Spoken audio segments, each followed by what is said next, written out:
পোস্ত বাটা রেসিপি নতুন করে আর সবাইকে কি দেবো, এটা তো ভীষণ একটা সবারই ঘরে ঘরে প্রিয় খাবার, কিন্তু এটাতে একটু টুইস্ট এনে আজকে বানিয়েছি, সেই জন্য রেসিপিটা আপনাদের সঙ্গে শেয়ার করলাম। প্রথমেই আমি দুটো ডিম ভেঙে ভুজিয়া বানিয়ে নেব। তো ভুজিয়াটা বানানোর সময় অন্য কিছু আমি দিইনি, জাস্ট অল্প একটু তেল দিয়ে আর একটু নুন দিয়ে ভুজিয়াটা বানিয়ে নেব। আর একটু যেন বেশি ক্রাম্প থাকে, মানে কুচি কুচি করে নেবেন। তো দেখুন আমার ভুজিয়াটা ভাজা হয়েই গেছে।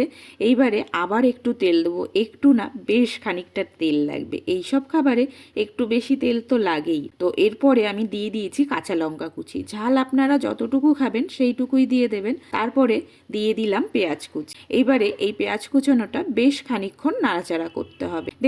দেখুন আমার কিন্তু এখনো হয়নি, আরও একটু নাড়াচাড়া করব। তারপরে আমি কিন্তু শিলে বেটে নিয়েছিলাম আজকের পোস্তটা। ওই পোস্ত একটুখানি মিক্সিতে তো করা যায় না, সেই জন্য শিলে বেটে নিয়েছি।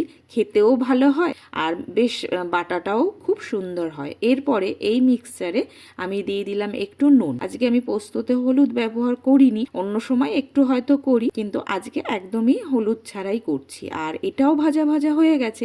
এইবারে ওই যে ডিমের যে ক্রাম্পটা করে রেখেছিলাম বা ভুজিয়াটা, সেইটা এই পোস্তর সঙ্গে দিয়ে কিছুক্ষণ আবার নাড়াচাড়া করব। দুটো বেশ মিশে গেলেই দেখুন রেডি আজকের ডিম পোস্ত।